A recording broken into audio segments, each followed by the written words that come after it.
नमस्कार, स्वागत है आपका मौसम तक चैनल पर। मैं हूं देवेंद्र त्रिपाठी।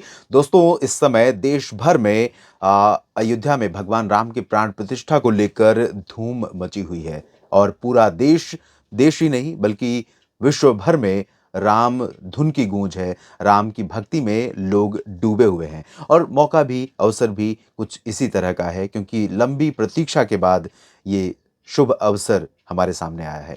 और इस समय अयोध्या के मौसम की बात भी हो रही है, तो देश भर के मौसम की भी चर्चा करेंगे, क्योंकि ये नेशनल वेदर बुलेटिन है। अयोध्या के और आसपास के भागों में किस तरह के मौसम की संभावनाएं हैं, क्योंकि लगातार अनुष्ठान शुरू हो चुके हैं और 22 जनवरी से पहले कई अनुष्ठान किए जाने हैं, खुले में यज्ञ होना है। तो यहाँ पर किस तरह का मौसम रहेगा, इसकी भी चर्चा करेंगे। लेकिन पहले हम बात करते हैं मौसमी सिस्टमों की, उसके बाद देश भर के मौसम की चर्चा करेंगे कि किस तरह की संभावना मौसम की नजर आ रही है, इंक्लूडिंग अयोध्या। तो अभी मैं बता दूं कि उत्तर भारत के भागों पर जिस तरह की जो हलचल हवाओं की बनी हुई है, इसके चलते गिलगित बाल्टिस्तान, मुजफ्फराबाद और लद्दाख समेत जम्मू कश्मीर, हिमाचल और उत्तराखंड के कई हिस्सों में लगातार बादल बन रहे हैं, बादल पहुंच रहे हैं पश्चिम से, क्योंकि नमी वाली हवाएं यहां पर जेट स्ट्रीम के माध्यम से लगातार पहुंच रही हैं उत्तर भारत के पहाड़ों पर। इसके अलावा उत्तर पश्चिमी उत्तर प्रदेश के ऊपर एक सर्कुलेशन बना हुआ है और इस सर्कुलेशन के प्रभाव से कुछ गतिविधियां, थोड़ी बहुत संभावना हवाओं में नमी के बढ़ने की यहाँ पर बन सकती है। और ज़्यादातर वैसे हवाओं का जो रुख रहेगा उत्तर पश्चिमी दिशा का ही रहेगा, लेकिन कुछ नमी वो अट्रैक्ट करेगा नीचे की तरफ से, जो गुजरात और राजस्थान के पूर्वी क्षेत्रों के रास्ते ऊपर की तरफ नमी पहुंचेगी हवाओं के माध्यम से। और इधर असम के दक्षिणी भागों पर एक सर्कुलेशन है और यहाँ पर कर्नाटक से लेकर मध्य भारत के भागों तक एक ट्रफ रेखा बनी हुई है और एक सर्कुलेशन यहाँ पर बना हुआ है अरब सागर के मध्य और दक्षिणी क्षेत्रों में। तो इन सभी मौसमी सिस्टमों का जो असर दिख रहा है, नजर आ रहा है, वो ये है कि मध्य भारत के भागों से लेकर पूर्वी और पूर्वोत्तर क्षेत्रों में कुछ जगहों पर बादल पहुंचते रहेंगे, दक्षिण भारत के तटों पर और इंटीरियर पोर्शन में भी कुछ बादल रहेंगे और कुछ बादल पर्वतीय क्षेत्रों पर रहेंगे। कुछ हिस्से ऐसे हो सकते हैं जहां पर शीतलहर की परिस्थितियां काफी प्रबल रहेंगी। दिन में और रात में भी मौसम ठंडा रहेगा बेहद। तो आइए जानते हैं वो कौन से स्थान हो सकते हैं, कौन से शहर हो सकते हैं देश भर के। तो यहां पर आप देख सकते हैं इस मैप में ज्यादातर हिस्सों में ऐसा लग रहा है कि बारिश की उम्मीदें नहीं है। पार्ट वाइज हम बात करें, लेकिन उससे पहले एक बार मैं आज उत्तर भारत के मैदानी हिस्सों में, इंक्लूडिंग पूर्वी और मध्य भारत के कुछ हिस्से जहां पर आज अधिकतम तापमान 15 डिग्री सेल्सियस से नीचे रिकॉर्ड किया गया, उसकी चर्चा कर लेते हैं। ये आंकड़े आप देखिए, हरियाणा में रोहतक में 15 डिग्री सेल्सियस अधिकतम तापमान रहा, मध्य प्रदेश ग्वालियर में 14.7 और मैदानी इलाकों की बात करूंगा, पर्वतीय क्षेत्रों की नहीं, हमीरपुर हिमाचल प्रदेश का है जहां पर 14.6 रहा, कानपुर में 14.6, वाराणसी में 14.5 और यहां पर दरभंगा बिहार में 14.2, गया में 14.2, फुर्सतगंज में 14 डिग्री सेल्सियस तापमान रिकॉर्ड किया गया, गोरखपुर में भी 14 डिग्री रहा और 13.7 डिग्री सेल्सियस तापमान रिकॉर्ड किया गया पटना और वाराणसी के बाबतपुर एयरपोर्ट पर। खजुराहो में 13.5 और इधर शाहजहांपुर में 13 डिग्री सेल्सियस, पिलानी में 12.9 और मुरादाबाद में 12.5, श्रीनगर में 12.5 डिग्री सेल्सियस तापमान रिकॉर्ड किया गया, जो कि पर्वतीय क्षेत्र है। हरदोई उत्तर प्रदेश में 12 डिग्री सेल्सियस, यानी श्रीनगर से ज्यादा ठंडा हरदोई है। नजीबाबाद 12 डिग्री सेल्सियस, अलीगढ़ में 11.8 और हिसार में 11.6, गंगानगर राजस्थान में 10.9 और 10.6 डिग्री सेल्सियस तापमान बरेली उत्तर प्रदेश में रिकॉर्ड किया गया। तो कड़ाके की ठंडी से उत्तर भारत के कई मैदानी इलाकों में लोगों का बुरा हाल है। क्या इस हाल में परिवर्तन होगा, आइए इसकी बात कर लेते हैं। पहाड़ों पर जो बादल आज दिख रहे थे, कुछ उसी तरह के बादल गिलगित बाल्टिस्तान, मुजफ्फराबाद से लेकर लद्दाख और जम्मू कश्मीर में उत्तरी हिस्से जो हैं, श्रीनगर से लेकर लाहौल स्पीति, हिमाचल प्रदेश, कुल्लू मनाली और यहां पर उत्तरकाशी, चमोली, गंगोत्री, यानी ऊपरी जो पर्वतीय क्षेत्र हैं, यहां कुछ हिस्से ऐसे होंगे जहां पर बादल पहुंचते रहेंगे, बादल बनते रहेंगे और इन बादलों से हो सकता है कि कुछ जगहों पर थोड़ी बहुत वर्षा या बर्फबारी देखने को मिले। लेकिन मैदानी इलाकों की तरफ बात करें या दक्षिणी जम्मू कश्मीर में जम्मू, कटरा, उधमपुर, यहाँ पर डलहौजी और ऊना, शिमला से लेकर दक्षिणी हिमाचल प्रदेश और सिमिलरली उत्तराखंड के भी साउदर्न पोर्शन की बात करें तो देहरादून से लेकर मसूरी, नैनीताल, पंतनगर के बीच में पूरी तरह से ड्राई वेदर रहेगा, कोहरा घना रहेगा। और वही हाल रहेगा पंजाब और हरियाणा तथा दिल्ली, राजस्थान, उत्तर प्रदेश के भागों में, जहां पर कोहरे के घने रहने के कारण सुबह का मौसम बेहद सर्द महसूस होगा।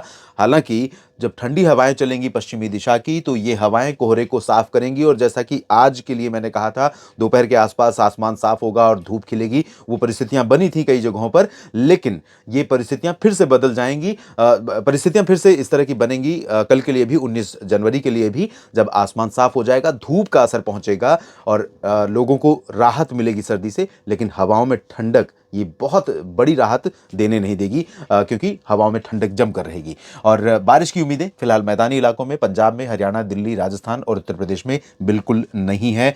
इधर पूर्वी भारत की तरफ देखें तो बिहार और झारखंड, पश्चिम बंगाल के क्षेत्रों में घना कोहरा हो सकता है और कोहरा इस रीजन में भी उत्तर प्रदेश से लेकर पंजाब के भागों में भी, उत्तरी राजस्थान, उत्तरी मध्य प्रदेश और दक्षिणी पर्वतीय क्षेत्रों पर भी रहेगा।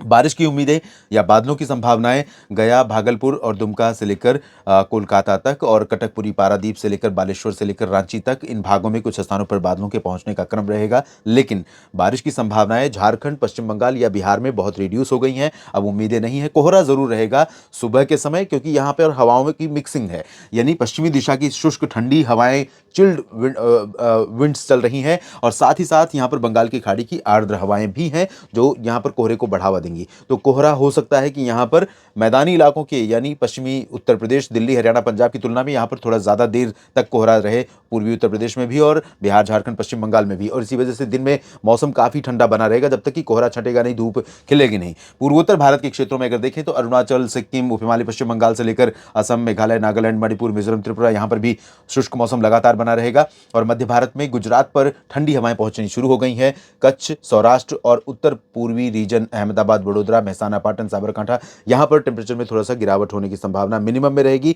दिन में आसमान साफ होगा, धूप खिलेगी, दिन का टेंपरेचर थोड़ा सा ऊपर जा सकता है। और यही हाल रहेगा उज्जैन से लेकर जबलपुर के बीच उत्तरी मध्य प्रदेश के तमाम इलाकों में, लेकिन दक्षिणी भागों पर थोड़ा सा हवाओं की स्पीड बहुत क्लियर नहीं रहेगी और आर्द्रता रहेगी बैतूल, खरगोन, खंडवा, जबलपुर के नीचे मांडला, बालाघाट और छिंदवाड़ा में तथा आसपास के इलाकों में। लेकिन बारिश की उम्मीदें मध्य प्रदेश में नहीं है। उम्मीद पहले थी कि 17 से 20 जनवरी के बीच में दक्षिण पूर्वी मध्य प्रदेश में कई जगहों पर बारिश हो सकती है, लेकिन मॉडल इस बार कई जगहों पर धोखा देते हुए नजर आ रहे हैं और ये है कह सकते हैं कि विंटर रेन का सीजन। और ऐसी स्थितियां भगवान न करे कि मानसून में हो, क्योंकि मानसून बहुत प्रोमिनेंट वेदर कंडीशन होती है और इस दौरान बारिश में बहुत ज़्यादा उतार चढ़ाव किसानों को बहुत ज़्यादा अफेक्ट करता है, क्योंकि बारिश पर निर्भरता उस समय होती है खरीफ फसलों को लेकर के।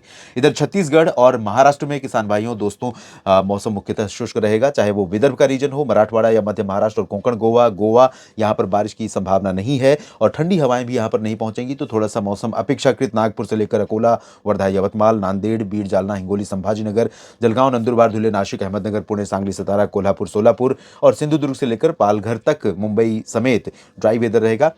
कोंकण, गोवा रीजन में थोड़े से हिस्से ऐसे हो सकते हैं जहां पर थोड़ा तापमान नीचे जाएगा। छत्तीसगढ़ में कोई ज्यादा फेरबदल नहीं होगा।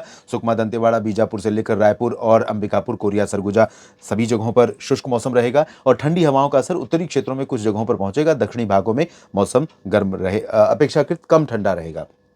ओडिशा में बारिश होगी, तटीय क्षेत्रों में, आंतरिक इलाकों में बारिश की उम्मीदें यहां पर नहीं है। दक्षिण भारत में थोड़ी सी बारिश की संभावना बढ़ रही है, तमिलनाडु और केरल में, जहां पर आंतरिक हिस्सों में बारिश नहीं हो रही थी। लेकिन अगले 24 घंटों में यहां पर तिरुचिरापल्ली, मदुरई और कोयम्बटूर तक, सेलम तक बारिश होने की संभावनाएं बन सकती हैं। पंबन समेत कन्याकुमारी और त्रिवेंद्रम तक बारिश की संभावना रहेगी। कोचीन तक बारिश हो सकती है केरल में भी और लक्षद्वीप में छिटपुट बारिश होगी। बाकी जगहों पर अगर हम देखें तो गुलबर्गा, रायचूर, गडग और बेंगलुरु, चित्रदुर्गा, बेल्लारी, हसन, बेंगलुरु, मैसूरू, इन सभी जगहों पर और वेल्लोर, चेन्नई, पुदुचेरी समेत अनंतपुर, चित्तूर, तिरुवल्लुर और नेल्लोर, मछलीपट्टनम, बापतला, विशाखापट्टनम, साथ ही साथ खम्बम, रामागुंडम, हैदराबाद, यहाँ पर पूरी तरह से शुष्क मौसम लगातार बना रहेगा। इस बुलेटिन में भी इतना ही। आप लगातार मेरे साथ बने रहिए मौसम की पूरी जानकारी के लिए। और अगर ये जानकारियाँ दोस्तों आपको ठीक लगती हैं तो वीडियो को ज़्यादा से ज़्यादा संख्या में शेयर कीजिए, लाइक कीजिए और कमेंट बॉक्स में अपनी प्रतिक्रिया ज़रूर दीजिए। और साथ ही साथ मैं आपसे निवेदन करूंगा कि चैनल को